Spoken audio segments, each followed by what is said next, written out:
Well, Mary, oh Mary, don't you tell them Martha not to mourn. Martha, don't you mourn. Pharaoh's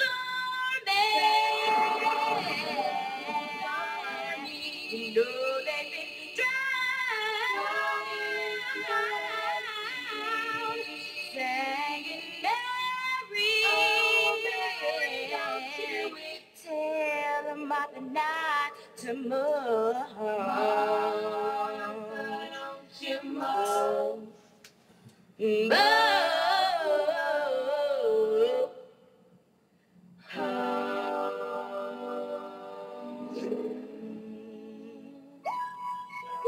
Boom, boom, boom, boom, boom, boom, boom, boom, boom. Now tell me what you gonna do when it ain't nowhere to run. When judgment comes for you, when judgment comes for you, what you gonna do when it ain't nowhere to hide? When judgment comes for you, 'cause it's gonna come for you. Got it, and I'm gonna miss everybody. I'm rolling, I can't look at my flag. I can pray to dust and maybe to the critic side. But the days I got to be, tell me a piece of the seats with the wings. Tell me by my land, you can't go. God bless you, working on a plan to heaven. On 24/7 days, God is super great. Even though the devil's all up in my face, but he keeping me safe and in my place. Say praise to the gates of race, but I take the face of Jesus, and I got my soul with books. Grudge because there's no mercy for thugs. And I feel it's all about the family and how we do. Can I get a witness? None of the foe. We never have learned, so we turn on my soul. Hey, hey.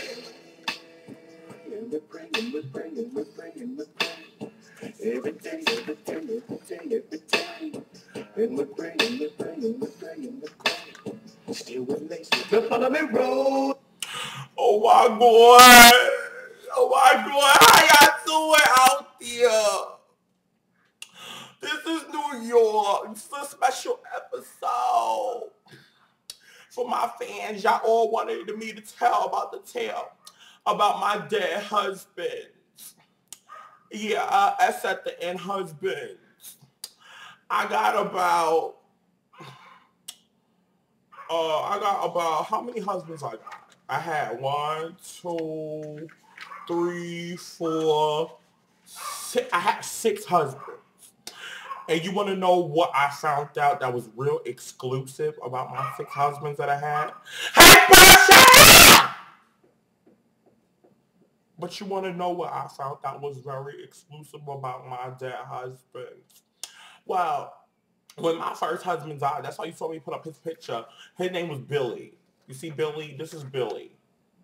He was my first husband. When my first husband, Billy, died, I was like, oh my God, I was so struck. I was so sad. I was struck. New York was really struck. I was like, oh my God, no tea, no shade, but oh my God, I'm really struck. You know, I was stressed. I was stressed. Oh my God. I was stressed. But then all of a sudden, a couple of months later,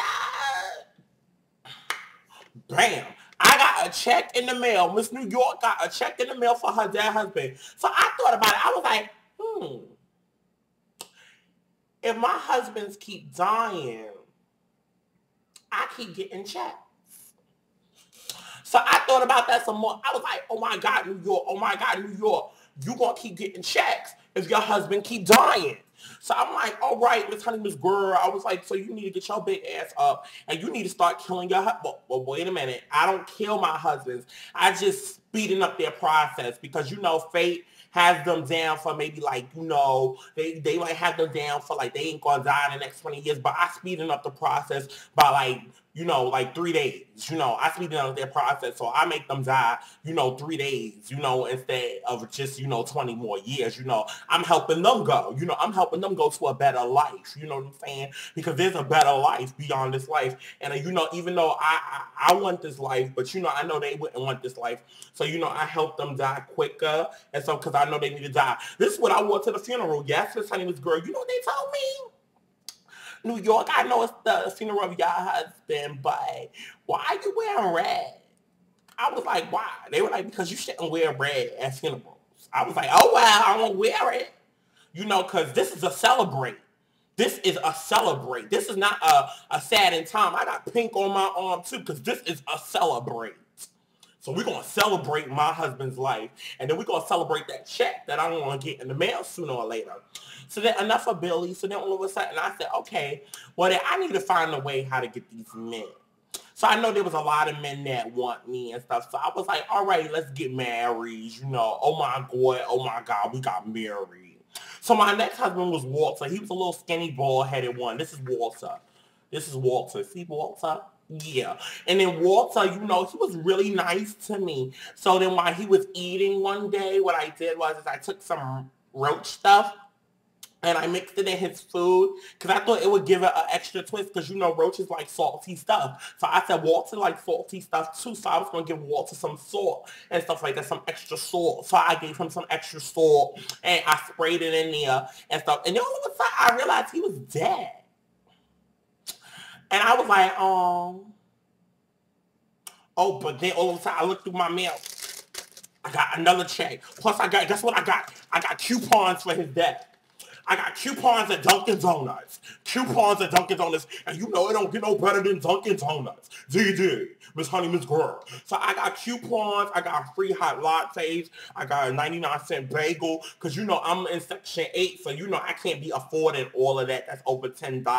So I got coupons even from his death. So I was happy that Walter died. And he died peacefully, too. He died real peacefully. And he's going to a better place. I just helped him speed up the process. You know, I ain't no killer, but I just help speeding up the process for these men, because, you know, these men, you know, they gotta go. They really want to go, you know, to a better place. And look at the rose. You know, I love that rose. You know, I put that rose on myself. I bought it. It only cost me 2 cents. And I bought it. I was like, yes, Miss Honey, Miss Girl. I was like, you are looking over. You are looking over. Miss Honey, Miss Girl. So I was like, Miss Honey, Miss Girl, you know, stop the shenanigans. I was like, you are not a part of the insufficient pussy club. You are maintaining your pussy. Your pussy is on like this. Give me life, motherfucker. Give me life. And I was like, yes, yes. You know, so I was all there. I was like, yes, Miss Honey, Miss Girl. So moving on, then my next husband, I had another husband. And all of a sudden, you know, at this husband, see, the rest of them I got married in Las Vegas. But this marriage was actually in a church. And so I had to actually go by the vows of God. And so the vows of God was basically till death do us part. Now, I took that really seriously. So I said, okay, well, death will do us part, Miss Honey, Miss Girl. But it won't do that check apart. Yes, Miss Honey, Miss Girl. So what I did was that this is my next husband. He's Thomas. He was real young, as you can see. And he was actually a midget. He was a midget. He was a midget. And he had like dreads for a midget. I don't know if midgets can have dreads, but oh well. So he was a midget. And then all of a sudden, I looked in the mail a couple of years later. Bam! I got another check that I already used. You know, I used that check to buy this, to buy this, and to buy this, you know. Yeah, he wasn't really making that much money because he was a midget. He couldn't really lift up anything. Like midgets can't really do much, you know what I'm saying? So yeah, he did that for me and stuff like that. And I got what I needed from him and stuff like that. So continuing on to my next husband. My next husband was Alvin. Now Alvin, I didn't know if he wanted to be a queen or if he wanted to be the dean. I don't know where he was trying to be, Miss Honey, Miss Girl, but he was trying to look over like me. And you know there is only one over bitch, and she is the HBIC. That is Miss New York, Aphrodite. Learn the name, New York Aphrodite. And he tried to take my spotlight. And this is my next husband, Alvin. I don't know where he was trying to be or whatever like that. But all I know is that I got another check. Yes, I did. I got another check from him too. And then after that, I went out with this obese nigga. His name was Timothy and stuff like that. And he tried to take me down. I guess he knew what I was about to do to him and stuff like that. So he caught me one time adding some extra stuff. He was like, bitch, you trying to kill me. You trying to kill me. I know you're trying to kill me because I can see it written all over your face like